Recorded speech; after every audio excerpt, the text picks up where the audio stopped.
Bueno, tercera sesión, segunda conferencia. Damos inicio a la teoría de los actos procesales. Vamos con los actos procesales de introducción, que son la demanda y la contestación de la demanda. Igual, como hemos advertido para las otras, lo seguiremos haciendo. Lo relevante, lo que verdaderamente modificó lo nuevo del Código General del proceso. Hoy contemplados esos requisitos de una demanda, cómo configurar una demanda, artículo 82 y siguientes del Código General del proceso. Lo relevante en cuanto a la designación, que es lo primero que nos ordena en el primer numeral, el juez a quien se dirija. Sabemos ya que barremos jurisdicción, posteriormente competencia. Pasó de ser una excepción previa definitiva a una excepción previa temporal. ¿Por qué? Porque ya se manejan de la misma manera el régimen de jurisdicción en competencia. Entonces el juez, si considera que ya esa no es su jurisdicción, él debe enviarlo al juez que considere al cual pertenece esa jurisdicción y se da todo el trámite, y puede existir también, y existe la resolución por parte ya de la respectiva norma del conflicto de jurisdicción, pero se les da hoy igual tratamiento. Entonces ya a falta de jurisdicción, acuérdense que como excepción previa se manejaba en el Código de Procedimiento Civil de manera independiente. El primero era la falta de jurisdicción y el segundo era la falta de competencia.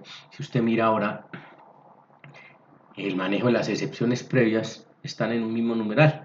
Y entonces esta falta de jurisdicción pasó de ser una excepción previa definitiva a una excepción previa temporal, porque al darle el mismo tratamiento pues adquiere ese carácter de excepción previa pero temporal.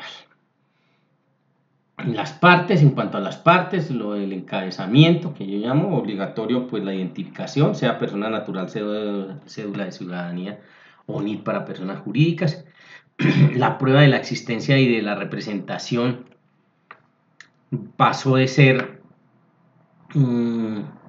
obligatoria una prueba solo vía documento en físico a permitirse su manejo en bases de datos. De tal manera que hoy, si existen bases de datos, será suficiente referirla y no se tendrá que aportar. Pero si no se aporta el certificado, pero de no ser posible, entonces los eventos hay que indicar la oficina, y entonces el juez enviará un oficio para la información correspondiente y se verifica, si se verifica que no se podía directamente o a través de derecho de petición.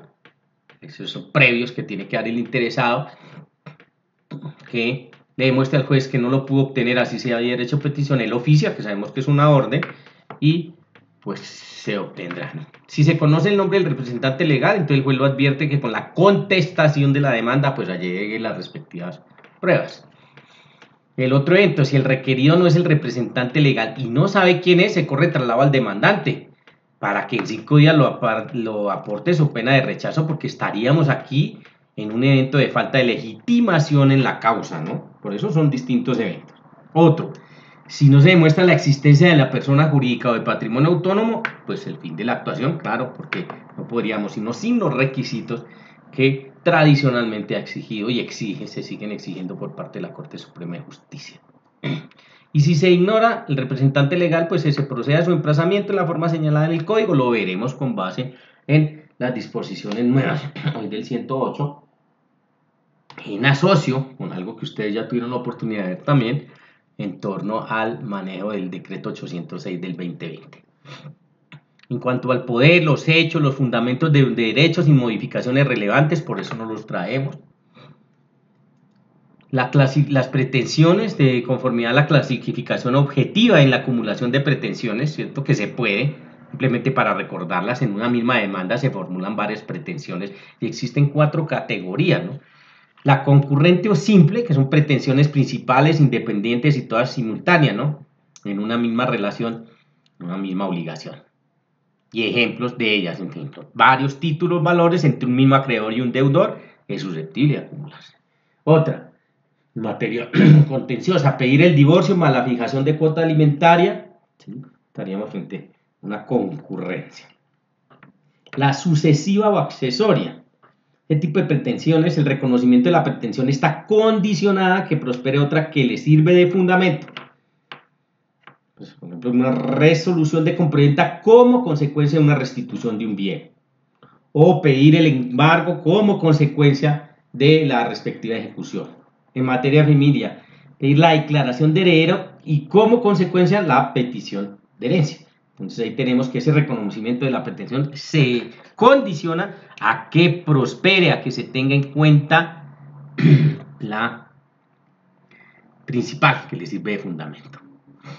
En la alternativa electiva, o disyuntivo, ¿no? Varias pretensiones con el fin de acoger solo una, solo se acoge una, todas tienen el carácter de principales.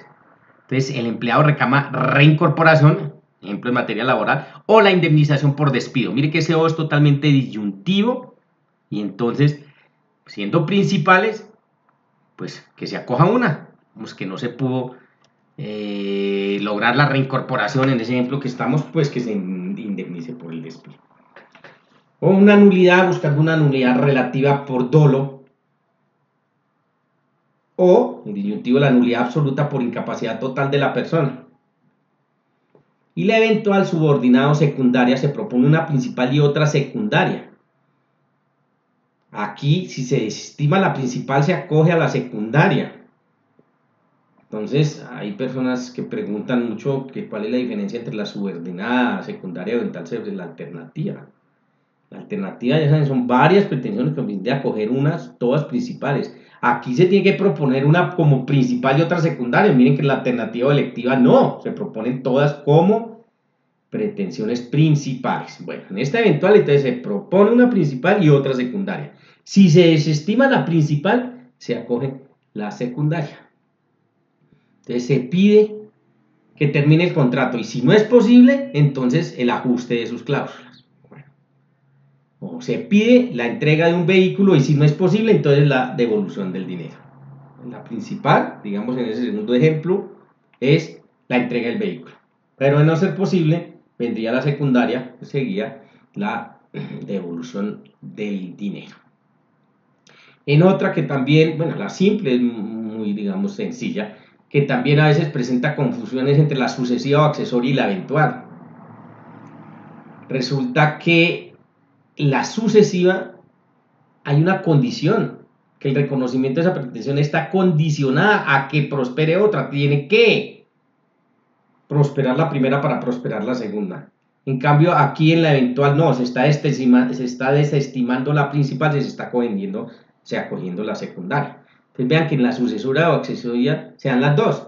No solo, hay los ejemplos que tienen, sea la resolución de la compraventa, sino como consecuencia de esa resolución de la compraventa, que era la condición, también prospera la restitución del bien. Entonces, ahí es simplemente la distinción, la diferenciación entre las claves de pretensiones, pero ahí no hay nada nuevo, ¿no? El requisito de incompatibilidad de las pretensiones contrarias no se cumple respecto de la acumulación, claro, alternativa o de la eventual o secundaria. La petición de pruebas, entonces el acápite de pruebas, viendo los acápites con cambio, ¿no? La petición de las pruebas que se pretenda hacer valer con indicación de los documentos que el demandado tiene en su poder para que éste los aporte. Aplican en pleno los principios de la carga dinámica de la prueba, siempre el principio de la facilidad de la prueba, que en el respectivo capítulo ya también los vimos. Ese concepto de la carga estática de la prueba, ya saben ustedes que en Colombia fue recogido por el de la carga dinámica de la prueba y se parte en una noción, digo yo, muy básica, y es a quien le quede más fácil probar, debe probar. No importa que sea el demandante, no importa que sea el demandado o aún un tercero indiferente al proceso. ¿Por qué? Porque si vamos y miramos el principio de la necesidad y de la importancia de la prueba, pues el juez lo que requiere los medios de prueba para llegar a un fallo. Por lo tanto, digamos que el medio como se obtenga y sobre todo quien la pueda aportar, pues es totalmente secundario. El juramento estimatorio cuando sea necesario, esto es nuevo. ya en nuestras demandas debemos tener cuidado porque el juramento estimatorio será obligatorio en 4 eventos: cuando estemos buscando el reconocimiento de una indemnización o compensación, o cuando estemos pidiendo el pago de frutos o el pago de mejoras. En esos 4 eventos, sin importar también la calidad que tengamos al interior del proceso, siempre será obligatorio hacerlo bajo la figura del juramento estimatorio. ¿Que cómo quedó establecido? El juramento hará prueba de su monto si no se objeta. Yo que resalto que si no se objeta, porque si se objeta, entonces vamos a ver quién tiene la razón, si quien hizo el juramento o quien lo objetó. Por eso estamos diciendo si no se objeta, pero esto tampoco es a carta cabal, porque viene la salvedad: salvo que sea injusto, ilegal o exista fraude o colusión, en lo cual el juez acudirá a una prueba de oficio para probar esto. Claro, no quiere decir que porque no lo objetaron, entonces ese juramento sea pleno. No, allí interviene el juez a través de sus poderes de ordenación, instrucción e impulso, y entonces dispondrá, si es injusto, ilegal o él cree que hay fraude o colusión en una prueba de oficio, pues que no ha lugar. Y el otro evento es que se objete. Entonces, si se objeta, debe especificarse razonadamente discriminando cada uno de sus conceptos. Totalmente argumentado y discriminado. No será suficiente con decir, no, es que ese juramento me parece muy alto, o ese no es el valor real de las cosas. No, ahí no está diciendo nada. Por eso hay que especificarlo. Formulado la objeción, hay 5 días de traslado para aportar o pedir pruebas. Sí, claro. Nada del respeto al derecho a la contradicción. Y viene el régimen sancionatorio, que es doble, que nos dice que si excede el 50% de lo probado, condena a pagar a la otra el 10% de la diferencia. Ahí está indicado simplemente un ejemplo: se estimó, ojo, una cosa es la estimación y otra cosa es lo que probó. Estimó en 160.000 pesos, se probó y, ejemplo, los perjuicios no llegan sino hasta 100.000 pesos, condena a pagar el 10% de la diferencia, que en este caso sería 6.000 pesos. Aquí hay que tener presente que ahora, por esta ley 1743 de 2014, esas sanciones del juramento estimatorio van al Consejo Superior de la Judicatura, a la Dirección Ejecutiva de Administración Judicial, porque en principio originalmente iban a la contraparte, ya no, porque en el 2014 cambió. Entonces esa es una primera sanción. Y la otra es que también hay lugar a condena, es una distinta condena, es otra condena porque se dan otras circunstancias, es por otras circunstancias, por eso son diferentes, no se pueden dar las dos. También hay lugar a condena si se desestiman pretensiones o se desestiman el total de las pretensiones porque no se pueden probar los perjuicios, y esta será del 5% del valor de lo pretendido. Ahora, con esto, ¿qué pasó? Se desmontó todo ese tema de demandar de manera irresponsable, digo yo, porque antes no tenía consecuencias. Y entonces uno pedía indemnización, y donde no hubiese ejercicio del derecho a la defensa prosperaba. Ahora no. Ahora le está diciendo, ojo, si usted demandante no tiene razón con sus pretensiones, se le desestiman todas, se condena a pagar el 5% del valor de todas las pretensiones. Es un monto que puede llegar a ser bien significativo. Hay estas 4 sentencias de la Corte Constitucional en las cuales se han referido a la figura del 206, a la figura del juramento estimatorio. Los que quieran profundizar, pues ahí las tienen. Todas conducen a declarar la exequibilidad del 206, porque se criticó principalmente por el tema de las condenas, pero eso fue estudio de la Corte Constitucional. Ya existe cosa juzgada constitucional en las cuales o mediante las cuales se determinó que era exequible la figura del 206 del juramento estimatorio. Entonces, para terminar, toda esta figura del 206, el juez no puede reconocer suma superior de la estimada, salvo que se cause con posterioridad a la demanda, claro, porque sería vulnerar el derecho, o que exista objeción, porque ya lo decíamos, existiendo objeción ya tiene elementos de juicio de parte y parte. Veíamos al principio del 206 de la figura cuándo procede la estimación, que son esos 4 eventos son los cuales están totalmente consagrados, que hay que aparecer con juramento estimatorio, que son reclamando perjuicios, ¿cierto? el tema de la indemnización, ¿sí?, por perjuicios, la figura de la compensación, cuando vayamos por el pago de frutos o vayamos por el pago de moras. Entonces eso ya lo tiene que tener totalmente claro, intronizado. Ahí aparecemos con el juramento estimatorio. ¿Y cuando no procede? En 3 eventos. Uno, cuando se trata de cuantificar daños extrapatrimoniales, en los cuales no nos exigen el juramento estimatorio, pero no hay que dejarse confundir. Los más comunes, ¿cuáles son? Los daños morales, ¿cierto? Claro que se pueden reclamar, lo que pasa es que no lo tengo que hacer bajo el ámbito de la figura del 206. Pero acuérdense que también hay abundante jurisprudencia que dice que para presentar la demanda sí hay que hacer una aproximación de la cuantía porque nos exige la cuantía, pues teniendo en cuenta todos esos parámetros jurisprudenciales, solo para efectos de competencia de presentación de la demanda. No es bajo el ámbito del 206. Allí es una estimación porque necesitamos la cuantía para saber nuestro juez natural. Eso en el curso del proceso puede modificarse, claro, de conformidad a lo que se pruebe. Pero entonces, pues les digo, no dejarse confundir, decir, no, es que no cabe la posibilidad de pedir daños morales, daños extrapatrimoniales. Claro que sí, lo que pasa es que usted no lo hace dentro del contexto del 206, simplemente acude a todos estos eventos jurisprudenciales para determinar la cuantía.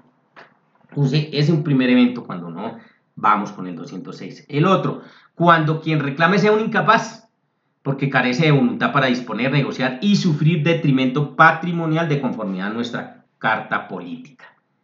Y en un proceso en particular, ¿por qué es la razón de ser del proceso? Pues no procederá en el proceso de rendición provocada de cuentas. Acuérdense que tenemos rendición espontánea de cuentas y provocada de cuentas. En la espontánea no está entrando aquí, es solo la provocada de cuentas, porque esa es la razón de ser de ese proceso. Allí no se exigirá el artículo 206, o sea, el juramento estimatorio. De resto, en todos los eventos, sí.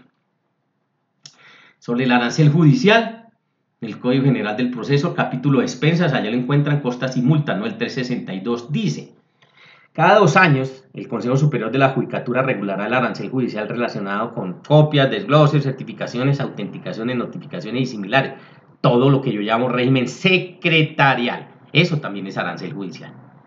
Después viene otro acápite que dice: el magistrado o juez que autorice o tolere el cobro de derechos por servicios no remunerables en cuantía mayor a los que autorice el arancel, y el empleado que también lo haga o lo reciba, incurrirá en causal de mala conducta. Claro, digamos que para mí sobra, porque está dentro de sus funciones y obviamente salirse de ellas, pues estamos ante hechos punibles. Y el tercer inciso dice: lo anterior, o sea, digamos que todo ese tema secretarial lo sacamos, sin perjuicio del arancel judicial como contribución para fiscal establecido en la ley. O sea, pueden sobrevenir leyes especiales que fijen arancel judicial y también serían de obligatorio cumplimiento. Aquí se intentó una en el 2003, la 1653, que afortunadamente fue declarada inexequible. Entonces siguió rigiendo la antigua 1394 del 2010, que ya es para montos superiores, muy altos, en tema de ejemplo, de títulos, valores cuando son de cuantías altas. Pero el resto, pues el arancel judicial conforma 2 posibilidades. Las secretariales están consagradas en el primer inciso y estas por ley especial como contribución para fiscal, tendría que ser por ley especial, contempladas en el inciso tercero de ese artículo 362. Las medidas cautelares para procesos declarativos, la descripción de sus características como parte o como parte cuerpo de la demanda. Sabemos que procesos ejecutivos nos exigen y se exigen escrito separado. La cuantía del proceso, porque así lo determina la norma, para mí un error, cuando su estimación sea necesario para determinar la competencia del trámite. Por ejemplo, yo no acostumbro a hablar solo de la cuantía, yo hablo, titulo ese acápite competencia, porque me parece que ese es el momento en la demanda, es el sitio en la demanda donde uno le debe indicar al juez porque es competente, porque el numeral primero simplemente dice dónde se dirige, pero este acápite de la competencia, que el código solo lo limita a la cuantía, me está dando la oportunidad que yo le diga al juez, usted porque es competente y como sé de derecho, pues hago el manejo adecuado de los factores de competencia y lo establezco. vean que solo podría darse la posibilidad de la inadmisión de una demanda cuando no se cumpla con pero razones únicas y exclusivamente por la cuantía, según la norma. Ahí es donde yo digo que se queda corta. Pero bueno, eso es de gustos, ¿no? El lugar, tema de notificaciones. La dirección física y electrónica que tengan estén obligados a llegar donde las partes, sus representantes y el apoderado, porque hoy se puede notificar al demandado, a su representante legal o a su apoderado, donde las puedan recibir, ¿no? De esto ya hablamos también en lo que ha modificado, lo que introdujo y cómo se está manejando por efectos de la pandemia, el tema de las notificaciones y lo que el decreto modificó en parte el Código General del Proceso en cuanto a su manejo, en cuanto a las formas. Pero en el fondo, ese era el sentido que traía el Código General del Proceso que no habíamos sido capaces de manejar, de darle cabida. Ya la norma nos lo permitía, pero no nos habíamos atrevido a dar el paso. La demanda en mensaje de datos no se requiere la firma digital, basta el nombre de identificación. Esto se aumenta y se fortalece con la pandemia. Con la demanda en físico debe adjuntarse. La demanda en físico, ¿cierto? La demanda como mensaje de datos para el archivo, el traslado de los demandados. Saben ustedes ahí también que el 806 metió mano y dije, obviamente eso ya del archivo y el traslado no llega solo un mensaje de datos en el cual pues sería suficiente porque usted no tiene necesidad, ejemplo, de enviar copias para los traslados. Ya saben que el manejo se hace directa y simultáneamente con el demandado y usted tiene que demostrarle al juez que le envió copia de esa demanda y del primer auto y ya sería suficiente. La modificó para mí también sana y positivamente. La presentación de la demanda. Bueno, ya no se exige presentación personal, se entrega físicamente al secretario o a la oficina judicial. Pendientes del plan de implementación del plan de justicia digital, que ya de alguna manera, así sea forzosamente, el decreto 806 ha incorporado y harto en esto. Y en cuanto a sus efectos, porque sabemos que las demandas presentadas en legal forma en Colombia producen unos efectos que yo digo son a favor del extremo accionante, ¿no? Que son la interrupción de la prescripción, la inoperancia de la caducidad y la constitución en mora, siempre y cuando se notifique al demandado dentro del año siguiente a la notificación del demandante. Entonces, eso no es nuevo y esa regla está establecida, le dice, yo digo, es un premio al accionante que hace bien las cosas, porque la norma procesal también le dice usted tiene un año para notificar a su demandado. Y si eso es así, se cobija o se puede cobijar con esos beneficios, interrumpiendo la prescripción, logrando la inoperancia y la caducidad o constituyendo en mora a su demandado. Hay una sentencia aquí que es la T741-2005 de Alfredo Beltrán Sierra, que es un hito en cuanto a la interrupción de la prescripción, porque ustedes saben que hay prescripción procesal precisamente a esta norma que nos estamos refiriendo, que es notificar dentro del año siguiente. De tal manera que ahí hubo un caso, los que quieran verla, ahí está también, en el cual efectivamente no hubo lugar a que prosperara la prescripción procesal con todo y que lo legal demandado y efectivamente había pasado más del año porque el demandante logró probar que el tránsito, el transcurso de ese año y el pasarse ese año no fue solo por negligencia suya, o sea, todo el año no era atribuible a negligencia del demandante y él logró probar eso, de tal manera que la Corte Constitucional encontró exequible en la norma y dijo, sí señor, esa prescripción procesal que está ahí dentro de la normatividad del Código General del Proceso, que se tiene un año para notificar al demandado, tiene que ser exclusivamente negligencia del demandante, si no, no hay lugar a ella. Y ordenó en un proceso, ahí lo pueden mirar, ejecutivo de mayor cuantía, ordenó al juzgado civil del circuito que no había lugar a la prescripción procesal y que se siguiera adelante con la ejecución. Entonces es bien interesante. Otro de los efectos en cuanto al amparo de pobreza, ¿cierto? Si se pide antes de la demanda que produce los efectos, pero tiene 20 días después de aceptar la solicitud para interponer la demanda. Entonces, digamos, la figura del amparo de la pobreza, 2 eventos. Lo puede pedir usted antes de la demanda, como una actuación independiente, autónoma. Y si así es, tiene 20 días para que después de que le acepten esa solicitud interponer la demanda. ¿Esto qué? Para acogerse a los efectos de los cuales venimos hablando. Si no, pues simplemente los pierde.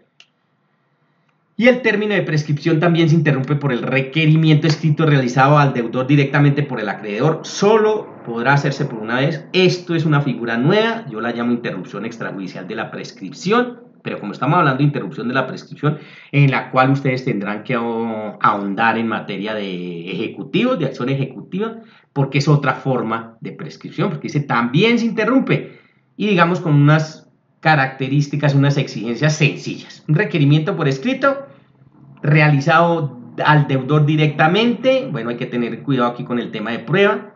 Yo digo que debe hacerse en contexto del Código General del Proceso, el tema del correo certificado, en fin, para que entender lo que directamente se hizo por el acreedor y se hizo de conformidad a lo exigido por el Código General del Proceso. Y como último requisito, solo se puede hacer una vez, pero va a ser bien revolucionario porque es otra forma de interrumpir la prescripción.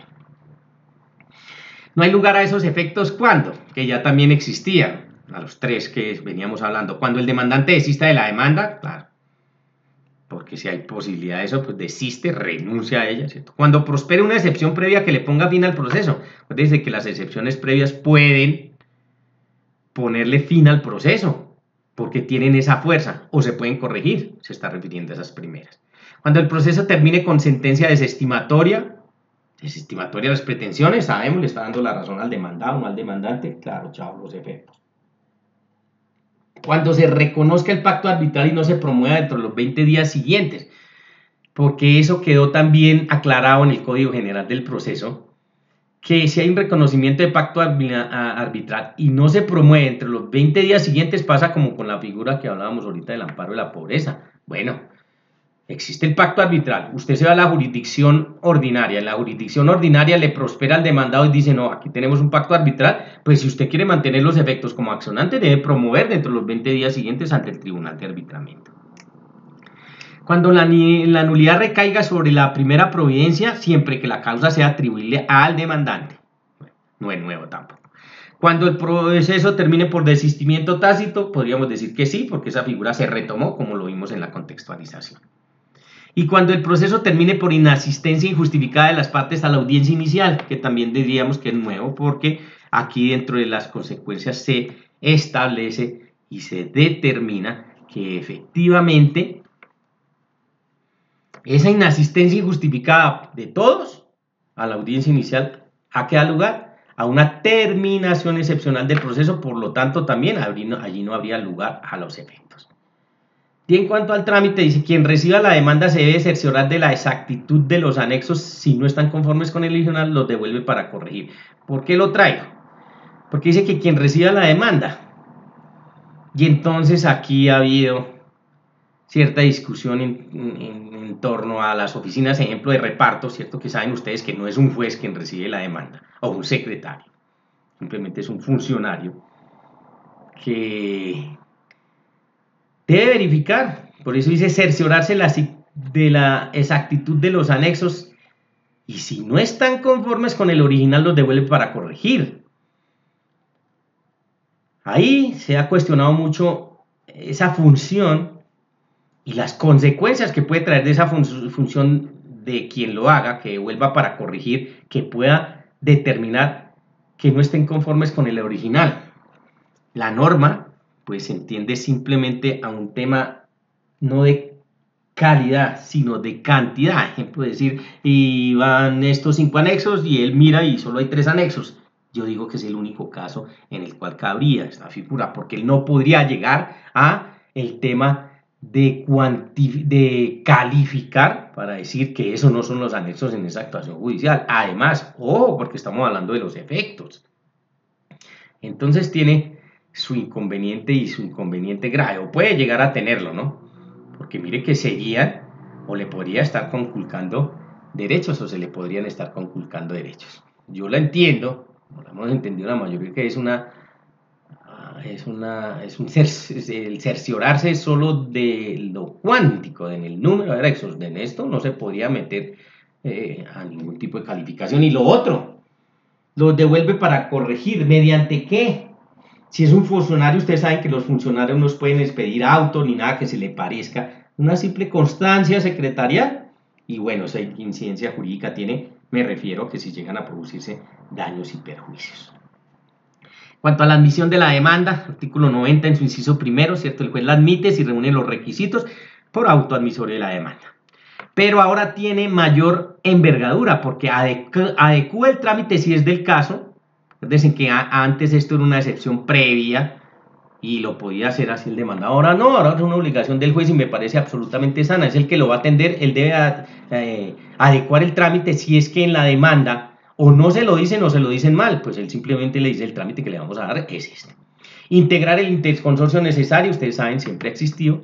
Y nuevo, ordenar al demandado que aporte los documentos que estén en su poder y lo debe hacer durante el traslado de la demanda. Ya lo veíamos en materia de pruebas, ¿no? Principio de la facilidad de la prueba, y entonces aquí en el mismo autoadmisorio de la demanda, el juez hace ese llamado. Artículo 90, inciso sexto. El juez tiene 30 días después de presentar la demanda para notificar al demandante de esa primera providencia judicial. Este ya lo habíamos tocado en el contexto del 121, ¿cierto? Ya sabemos que si él deja pasar esos 30 días, el término del 121 le empieza a correr a partir del día siguiente a la presentación de la demanda. Ya de esto hablamos. Y ya decimos aquí, entonces, que es después de 30 días después de presentar, debe decirle al demandante qué pasó con esa demanda. Si no lo hace, el término del 121 se le computa a partir del día siguiente de presentar la demanda. En cuanto a la emisión de la demanda, artículo 90, inciso tercero, por auto de fondo, irrecurrible e inadmite integralmente. Eso lo sabemos, ¿no? Para no estar en el desgaste de que corrige una cosa, pero encontré otra. No, el estudio es integral, por eso es un auto interlocutorio, pero irrecurrible. Las causales, cuando no reúna los requisitos del 82, cuando no se acompañen los anexos ordenados por ley, lo hablo después, pues sí. Cuando las pretensiones acumuladas no reúnan los requisitos legales, lo veíamos en la figura de las pretensiones. Cuando el demandante sea incapaz y no actúe por conducto de su representante, entonces en ese caso el juez se lo remitirá al defensor de incapaces. Cuando quien formule la demanda carezca de derecho de postulación para adelantar el respectivo proceso, cuando así lo exijan o mediante abogado. El sexto, que lo acabamos de ver, cuando no contenga el juramento estimatorio siendo necesario, ya saben, artículo 206. Cuando no se acredite que se agotó el requisito de procedibilidad, ¿cierto? La conciliación prejudicial, que lo hace así como requisito de procedibilidad.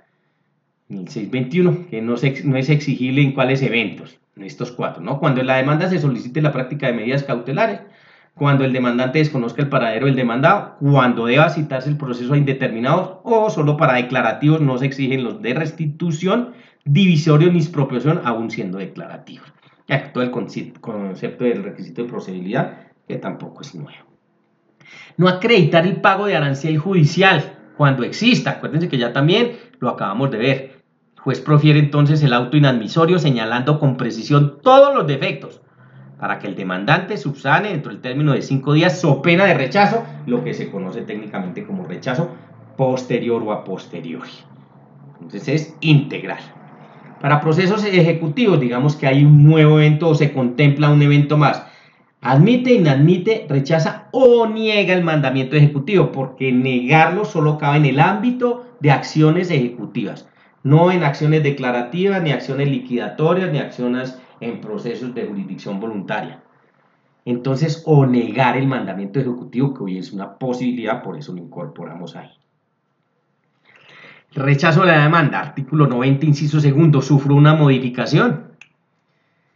Dice, rechazo de plano, que hay dos formas, ¿no? El rechazo de plano o el rechazo posterior. El rechazo de plano por falta de jurisdicción o competencia lo envía con sus anexos, ya saben, a donde crea que sea la jurisdicción o donde crea que esté el juez competente y conserva su validez. Ya lo habíamos contemplado. Eso lo hace a través de un auto de rechazo, que es de plano.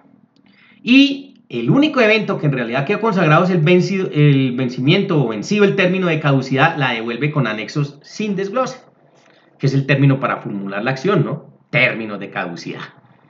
Ejemplos, el de la reparación directa, que se tiene en 2 años, el de la impugnación de la paternidad o de la maternidad, que es de 140 días, el de la petición de herencia, que es de 10 años, en fin, términos de caducidad, que serían los únicos que darían lugar a que el juez, analizando el documento nuevo que le llega denominado demanda podría rechazar de plano esa demanda. De resto, no.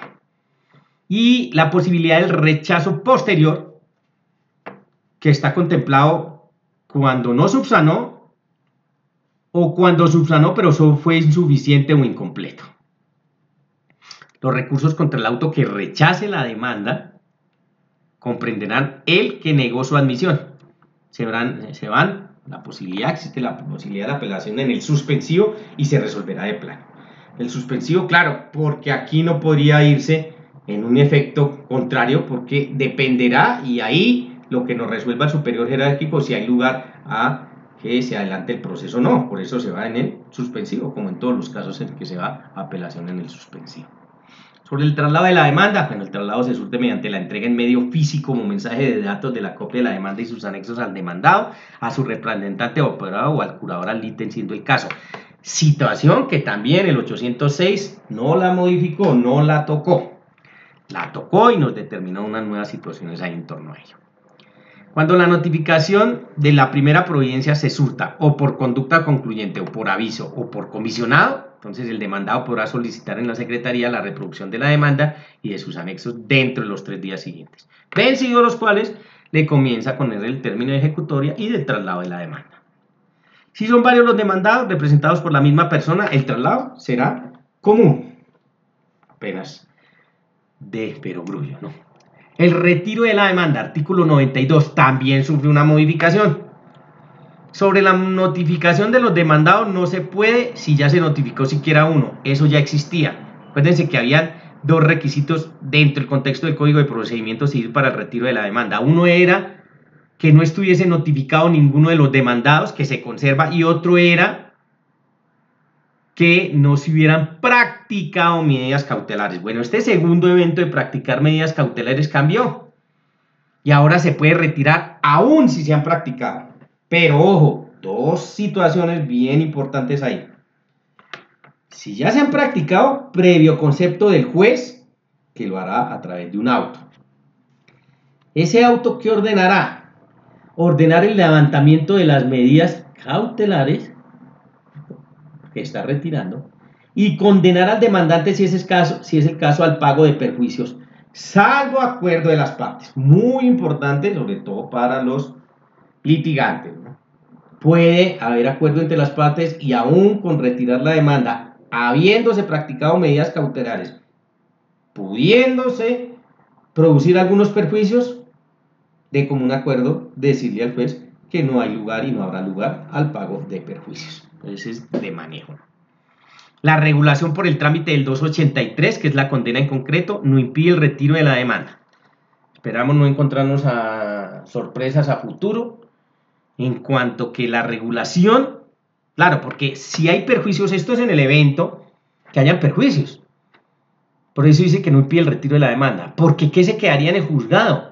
La demanda se retira y se le entrega al demandante. Pero miren que si hubo condena a ese demandante por el pago de perjuicio, nos quedamos con ese incidente. Ahí solo está diciendo que hubo perjuicio, ¿cierto? Estamos ante una condena in genere, que necesitamos pasarla en concreto, por eso el trámite del 283, pero entonces nos quedaremos con el incidente. Y ese solo será el que se atenderá. Por eso les digo que no, esperamos no llamarnos a malentendidos a futuro, que existan jueces que digan que hasta que no se tramite el incidente y se determine solo los perjuicios, no permitirá el retiro de la demanda. La ley pues es clara, pero bueno, casos hemos visto, y antes que era más sencilla y todavía se producía. La corrección, aclaración y reforma de la demanda, artículo 93. Varias situaciones nuevas aquí. La corrección y la aclaración de la demanda son una realidad a partir del Código General del Proceso, eso no existía antes. La reforma de la demanda sí, y se mantuvo igual. Pero ojo que son 3 verbos distintos: corregir, aclarar o reformar la demanda. Aquí también los invito a no dejarse confundir con la posibilidad de corregir, aclarar o adicionar una providencia judicial. Eso es otro evento, lo veremos ahorita más adelante en los actos procesales de decisión. Pero aquí estamos hablando de corregir, aclarar o reformar una demanda. Entonces, ¿cómo quedó establecido? El demandante puede corregir, aclarar o reformar la demanda en cualquier momento, hasta antes de señalar fecha para la audiencia inicial. Hasta antes de que quede firme ese auto que me señala la fecha para audiencia inicial. Ese es el régimen general. Entonces, ese es el plazo que tengo para corregir, aclarar o pedir la reforma. Si no hay audiencia, caso de algunos procesos ejecutivos, ¿cierto?, en los cuales no hay audiencia, entonces será hasta antes de que se dicte el auto que ordena seguir adelante esa ejecución, puesto que es el trámite subsiguiente al del traslado. Por eso se equipara con eso, en esos casos de esos ejecutivos, en los cuales el auto se dicta de ordenar seguir adelante la ejecución. Con todo y eso hasta ahí cabría la posibilidad de corregir, aclarar o reformar una demanda.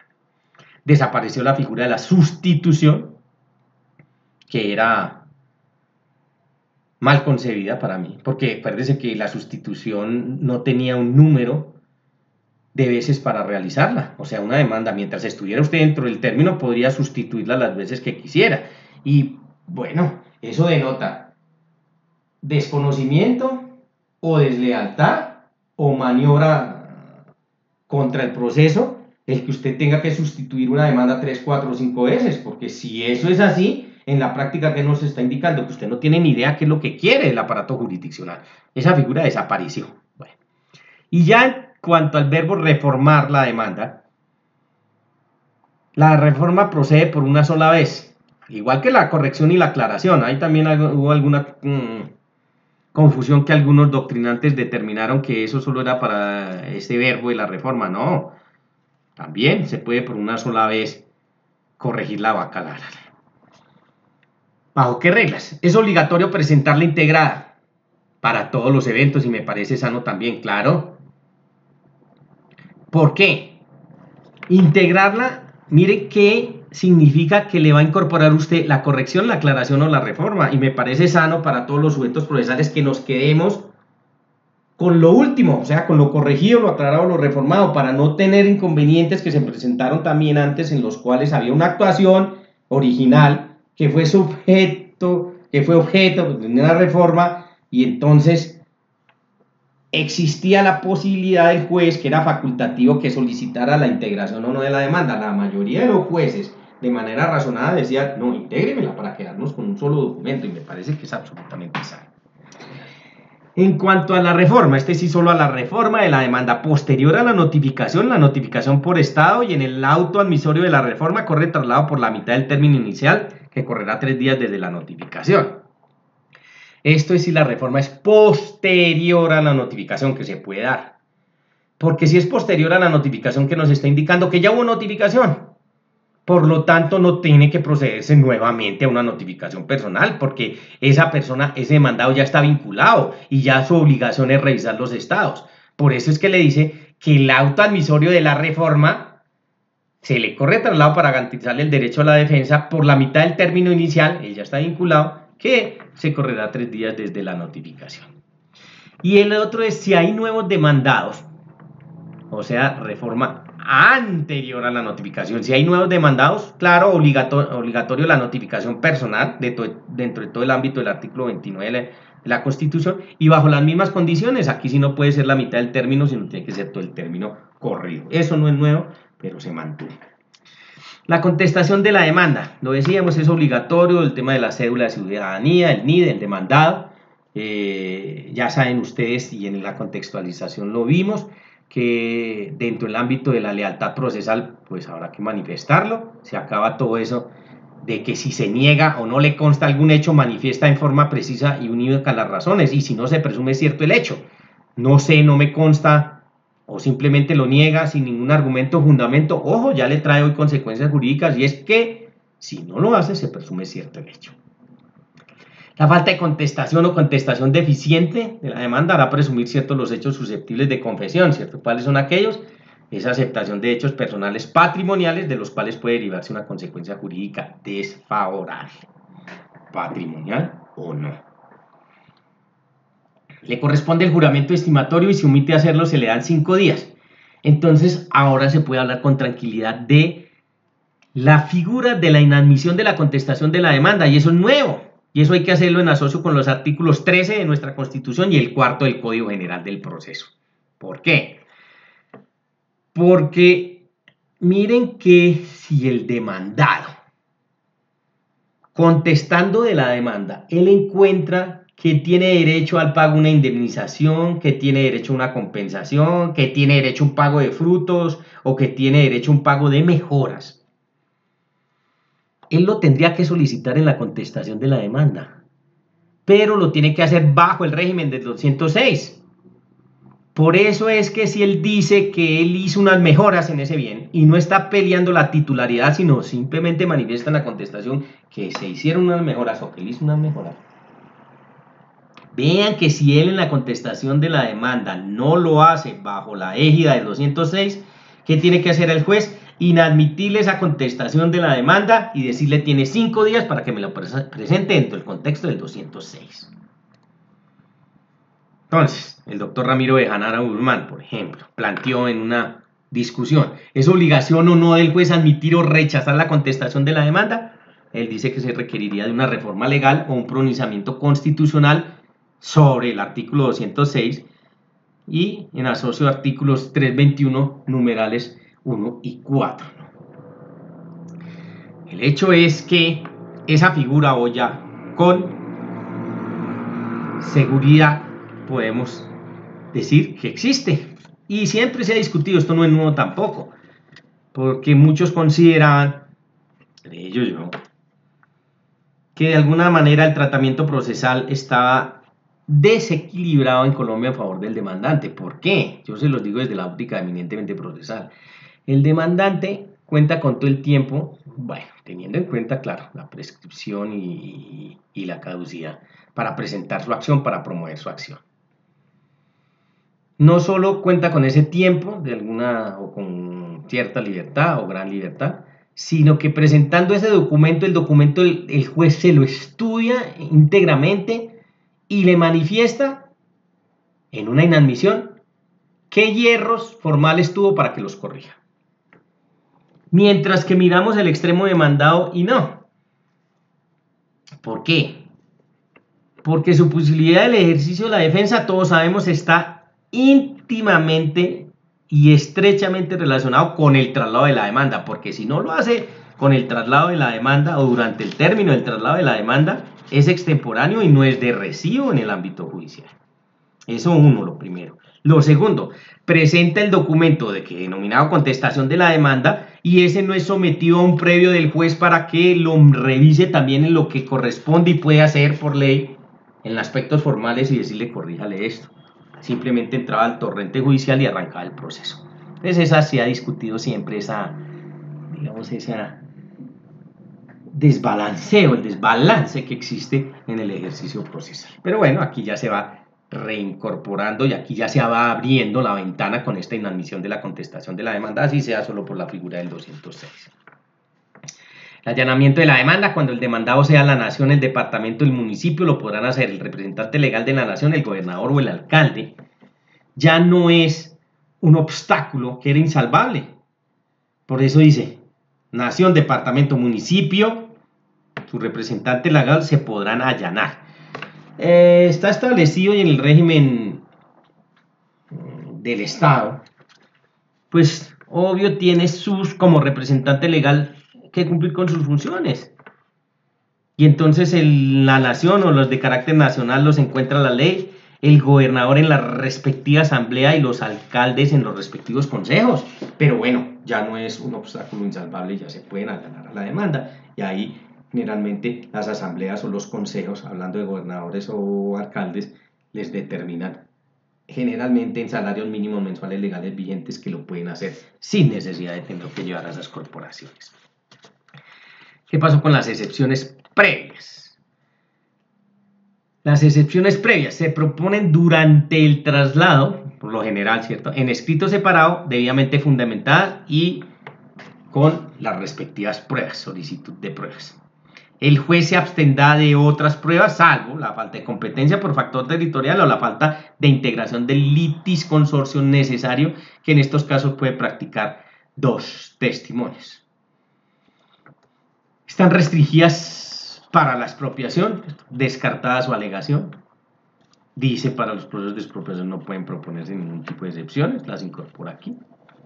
Deben invocarse como fundamento del recurso de reposición. Bueno, entonces, miremos que el invocarlas como fundamento del recurso de reposición, verbales sumarios de línea y amojonamiento, procesos divisorios, monitorios y procesos ejecutivos, ha causado confusión en el actuar procesal. ¿Por qué? Porque hay personas que sostienen que las excepciones previas, el régimen de todas las excepciones previas en el artículo 100 del Código General del Proceso, no proceden en procesos verbales sumarios, por ejemplo.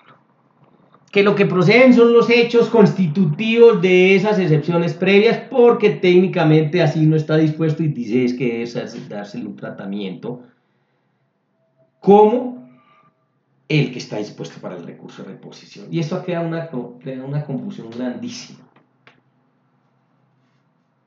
El recurso de reposición tiene un trámite dispuesto en oralidad y en escrituralidad, que todos lo conocemos. ¿Cuál es la procedencia o cuándo procede un recurso de reposición?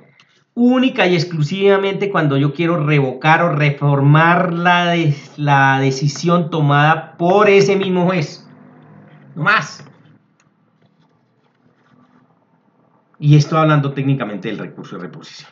Pero con esta confusión entonces dicen algunos que debe interponerse si yo quiero intentar excepciones previas en un proceso divisorio como un recurso de reposición. No, eso no es lo técnico, es el trámite. Porque les reitero y les repito, el recurso de reposición solo está dispuesto y solo procede cuando yo quiero revocar o reformar la providencia judicial que emitió ese mismo juez. No más. Pero el legislador, en aras de darle un tratamiento que él creyó que era más rápido, dispuso que para estos procesos en particular se deberían manejar bajo el trámite del recurso de reposición. Eso que hizo la mina, crear confusión, como pasó, como algo les dije en la contextualización de los famosos procesos que por naturaleza del asunto el legislador los ha sacado de ese torrente y ha dicho estos son, por ejemplo, procesos verbales sumarios.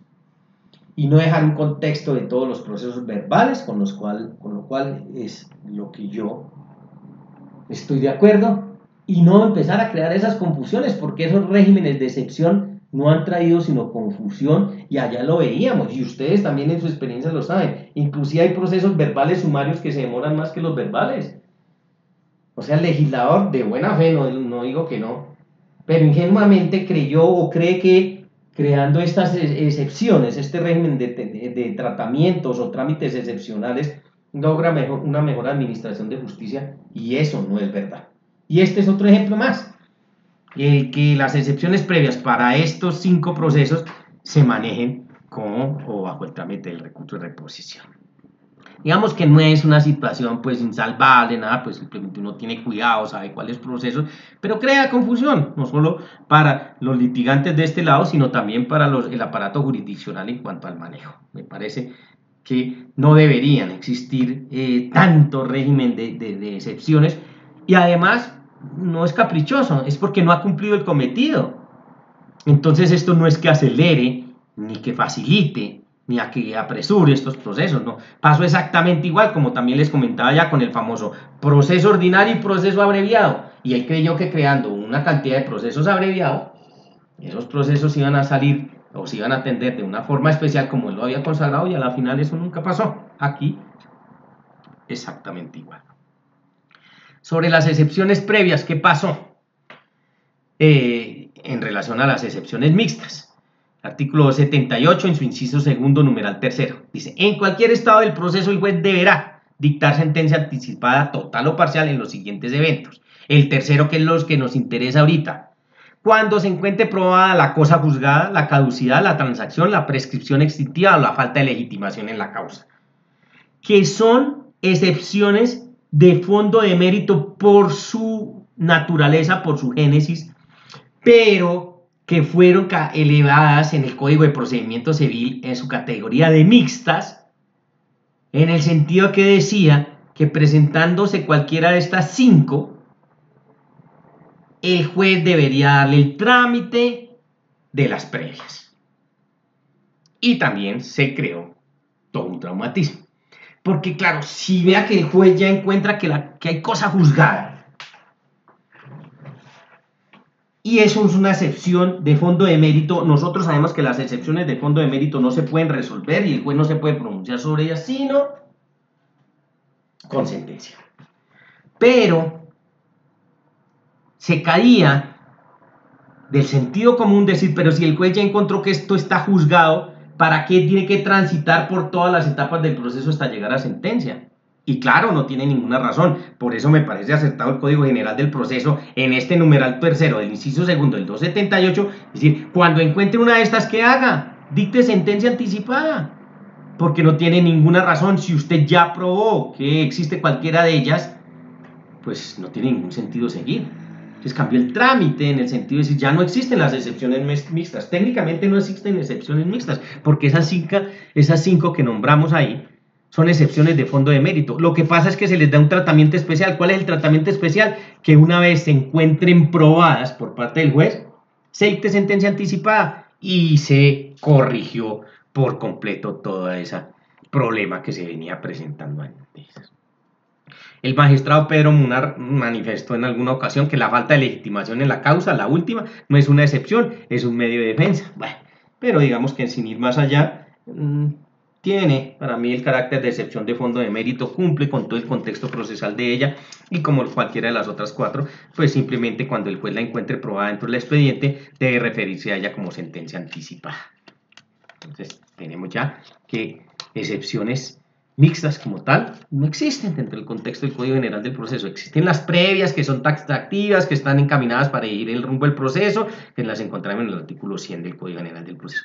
Y las excepciones de fondo, de mérito, o algunos llaman perentorias también, que no son taxativas, dependiendo de las circunstancias, por eso no se pueden enumerar, van dirigidas a enervar, a destruir, a aniquilar las pretensiones, y sobre ellas se refiere el juez, con sentencia, al momento de dictar sentencia.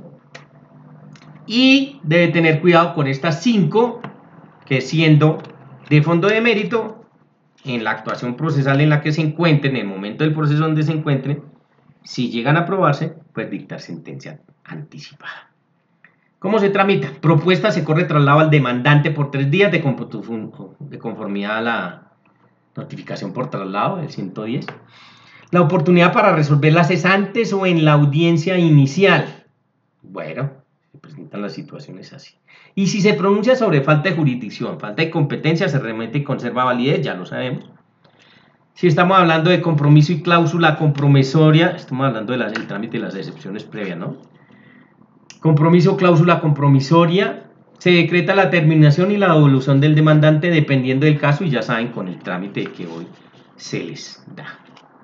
De esta manera, entonces terminamos esta segunda conferencia de la tercera sesión en cuanto tiene que ver con los actos procesales de introducción, demanda y contestación de la demanda.